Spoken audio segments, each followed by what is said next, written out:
So ito idol, proceed na ta. Baybayon na to ning dalan sa padulong sa airport idol. Ani siya. So kining part dari sa right mo na siya ang runway sa airport. So na ta diri. Nihinay lang ta kay kuan pa man sad alas 10:40 pa naman. So ang atong schedule is 11:30. So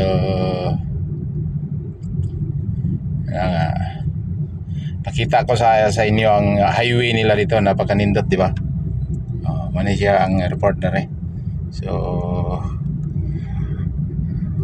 mani ato gi kagulan po idol kay medyo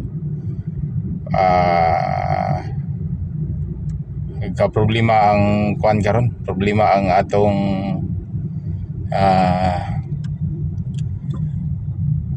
sitwasyon sa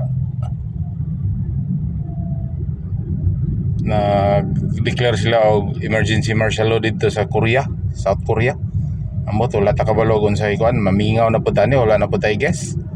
So sige lang, saan man na ingon ana magina ang mahitabo sa ato. Kay kita mawadaan magpunta diri og guys kung ingon ana ang mahitabo dito sa ila. So gwanta lang tani, mga idol. Shout out na lang, suportahan na lang ninyo ning atong video para masaya ta. Kantawa na lang, di na naman nato na sila hunahon dia ba, magagubot na sila dia.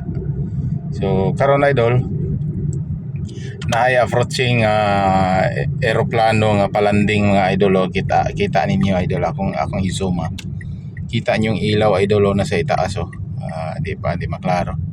Kita niyo na nasa nang ibabaw ng guardhouse idol.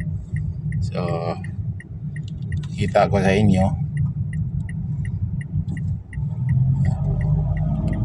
Papalapag na ang aeroplano. So orag atong tanawan ni murag pal ni siya nga aeroplano siguro kay puwa mag-ikog sa kaning aeroplanohan niya or Jeju Air. Nakalapag na. Napakita sa inyo monong sa tadere. Jeju Air ano kaning morning 11 napaaga siya. Siya idol Jeju Air galing na sa kuan South Korea. Jeju Air.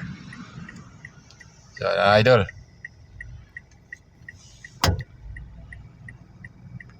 Di ba? Jeju Air. So kararating lang nagikan na og South Korea. Mga idol. Nag-backing na siya, backing mo paglanding niya.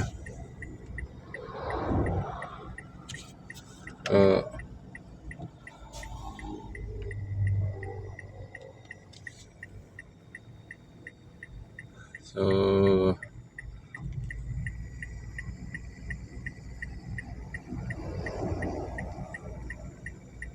ikot na siya, backing na siya. Ito raman dito ang kwan tawagan